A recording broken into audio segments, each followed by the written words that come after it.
Hello, everyone. My name is Rick Holland, and I'm the founder of Diplomats of Dope Medical Marijuana Education Systems. On June 5th, we held a talk at the Social Suite in the complex where I live.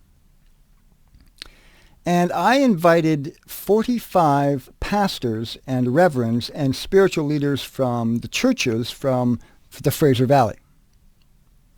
And I sent them 2 emails introducing myself and my services, and I was telling them that I was going to offer them a free service on how to teach their church members how to properly and safely and responsibly use cannabis the correct way as medicine.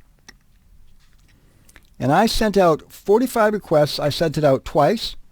And a couple of, about a week before the talk, I sent out another request where it was going to be. I even sent out videos about how you can control Parkinson's with Rick Simpson oil. And the meeting came up, and I could not get one person, one reverend, one pastor, one spiritual leader from one church from the Fraser Valley to come and see my talk. We had a special guest that was there.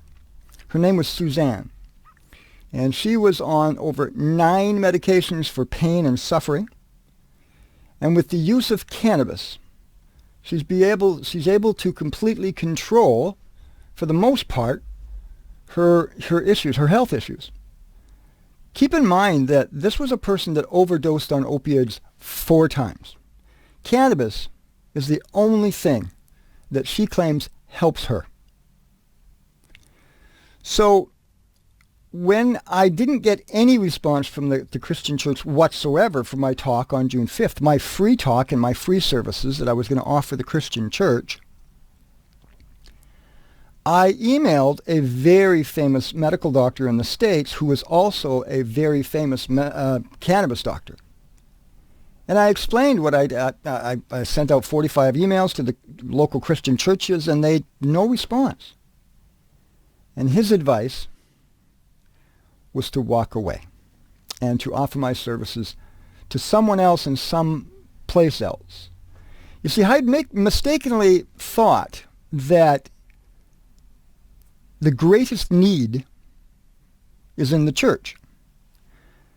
Medical cannabis can control PTSD, chronic pain, anxiety, depression, a host of other things, but its main power is to combat pain and to help you sleep. And I could not get one pastor or spiritual leader to my talk on June 5th. Not one. This tells me that we're still locked into a lot of stigma, and we're still locked into a lot of fear, and we're still locked into a lot of shame and embarrassment. I told the church that there are many different ways to use cannabis without any risk of intoxication whatsoever. One of them is juicing. I'm trying to get a juice program going. And I proved to them that when you juice, there is 0 risk of intoxication. I sent them some videos of doctors talking. Doctors that juice cannabis in the United States with great success. And through all of my efforts, I still could not convince any Christian leader to come to my talk. So we've decided to step away from the church. But here's a message for pastors and reverends in your church. This is a direct message.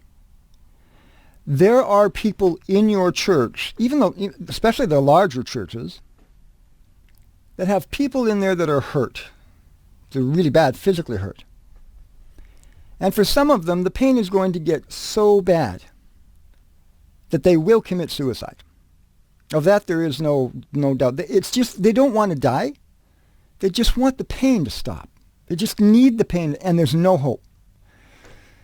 People go to church to find help and to find hope and to find encouragement. And I know through 2 serious injuries, me being on 600 pills a month for pain and fentanyl patch. I got off of all my opioids in 2 months using cannabis, and I've never looked back. It appears that we will not be able to break into the church's system to teach or to even have a talk inside any Christian church in the Fraser Valley. It does not look like it. So we've decided to offer our free services to first responders, that is firefighters and ambulance attendants, to show you how effective and how quick this medicine works and how safe this medicine can be. But I really feel that when we walk away from the church for this training program, I know, and medical doctors know, that prescribe cannabis, that there are still going to be people in the church that we've left behind that we could have helped. I'm wondering if this isn't stigma, fear, embarrassment, shame. I'm wondering if it isn't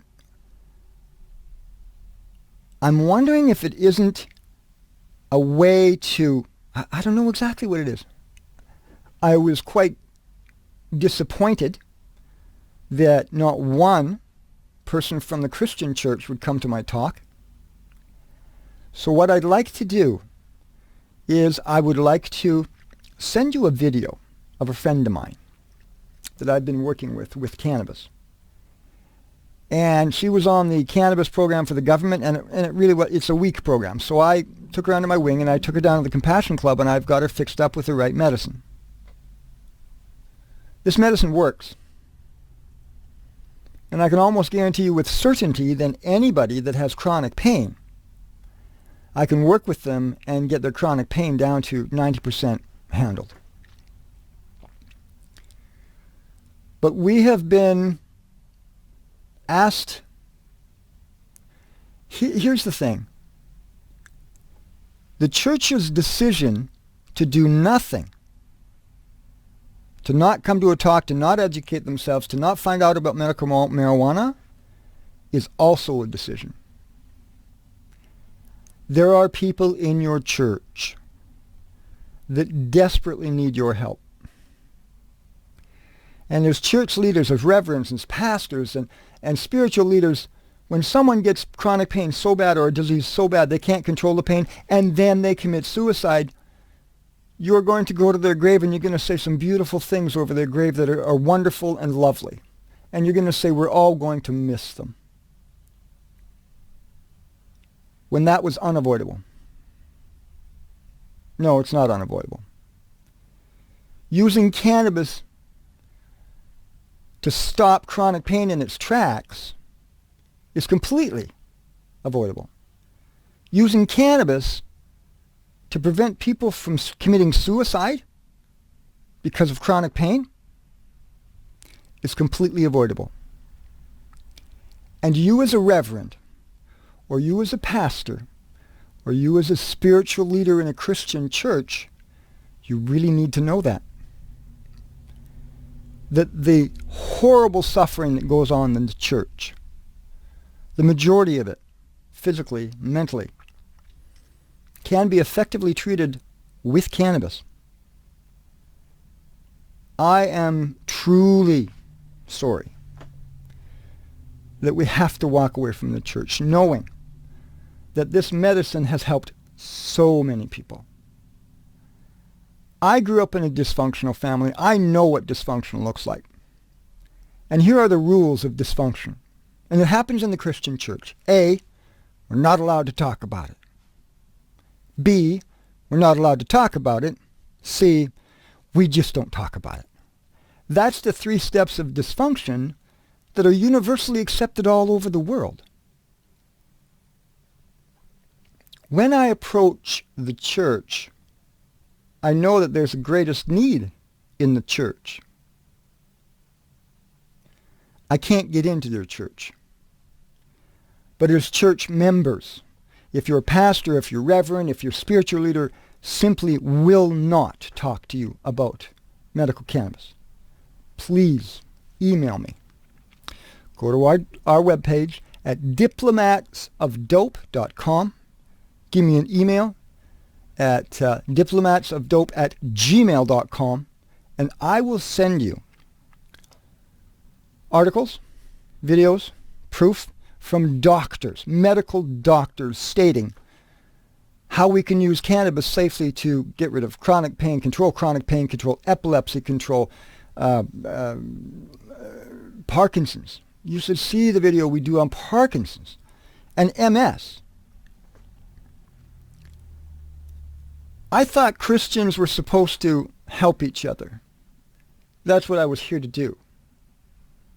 I am disappointed, but at the same time, it's given me a direction,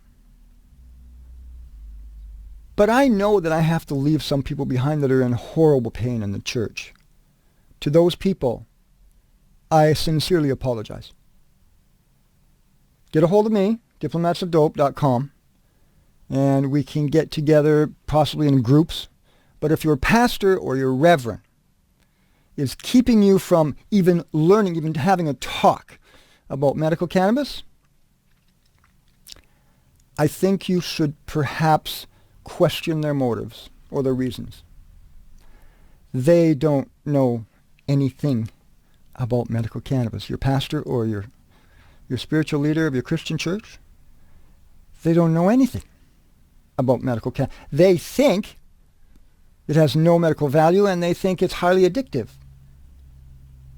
Both of those assumptions are completely wrong. So we're going to open it up to first responders for free, fire department, ambulances. And then it's my hope that when we prove how effective this medicine is, and we get firefighters in here to do podcasts and say, wow, I had this issue and now it's really well controlled. Hopefully some of those firefighters will go to church, will be church members. Because quite frankly, that's the only way that I think we can get inside the church, is going around the church and educating you and showing you how to use cannabis responsibly. But it's a very uncomfortable thing that we have to do. If your reverend or your pastor refuses to talk about medical cannabis, that's a problem. Because they're supposed to help you through everything. Your life's problems, they're all supposed to help you with counseling. Your marriage breaks down, you go to church to help you get it fixed. You're having alcoholic problems, you go to counseling for the church to help you get it fixed. You're having spiritual problems, you go to church to help to get it fixed. You're having physical problems, you go to church to help to get it fixed. But what are they doing physically for you? Prayer is great. Medicine is great too. It is sad, it is with a very sad heart, that we have to walk away from the church with this amazing medicine. But please know, I will not ever turn down your church members. It was just, you couldn't let us in this time. You couldn't let us in. And in order to help your parishioners, you have to let us in. So this is Rick Holland for Diplomats of Dope. We're going off in another direction, and we're quite enjoying the direction we're going to go. I cannot wait to work with the government for their people so we can help them. This was a very interesting learning experience, and it has taught me that,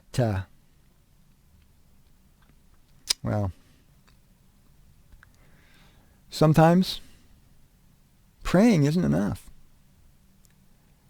Sometimes we need help. My parents took their addictions to their grave. And that was unnecessary. And I wonder how many people in the church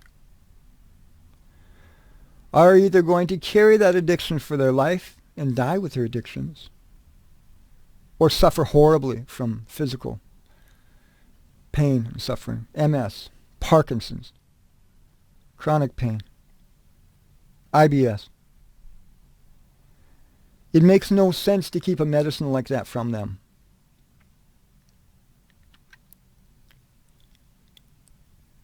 This is Rick Haaland,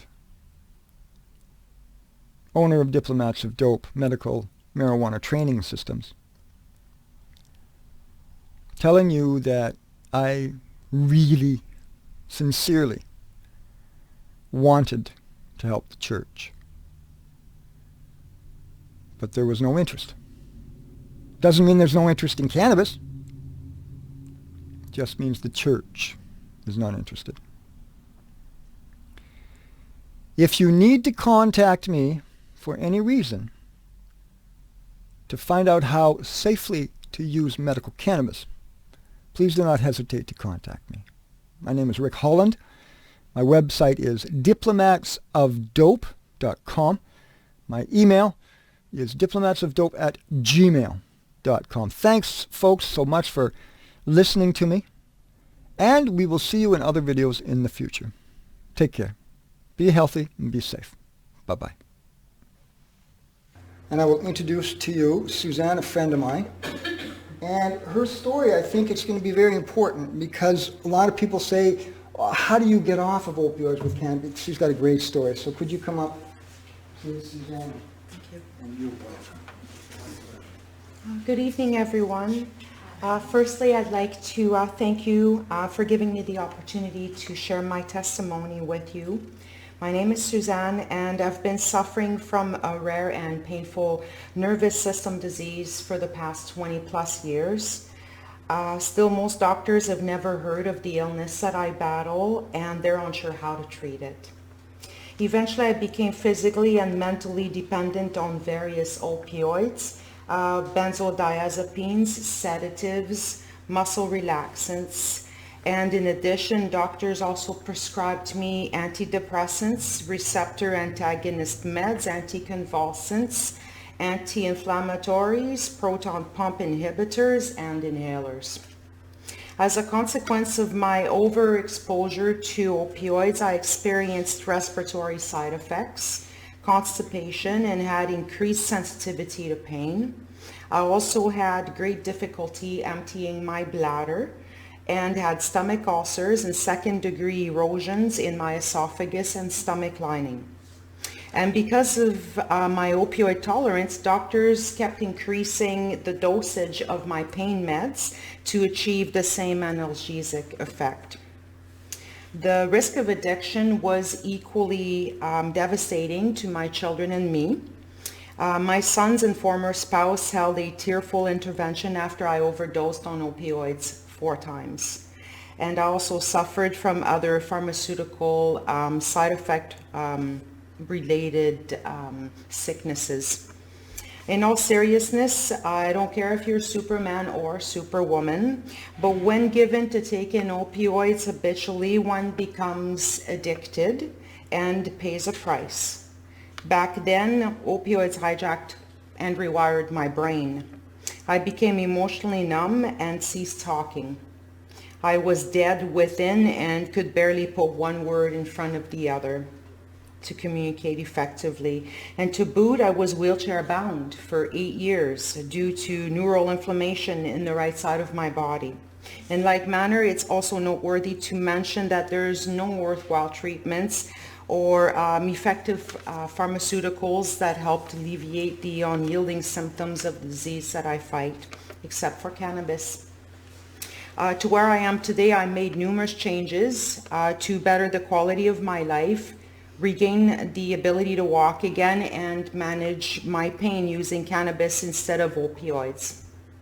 Furthermore, I earned a diploma in medical assisting and was further awarded a medical competence certificate as a medical professional in 2013. I also received a certificate from the Pacific Institute on thought patterns. So to transform my life, I had to change the way I think. So over and above, I learned to walk again and became a certified facilitator to help others. And I acquired knowledge foraging botanicals in place of various pharmaceuticals. My goal is to help individuals help themselves and walk away from their prescribed opioid dependency by sharing my story and knowledge with them. And I would like to thank you for having me as a guest speaker.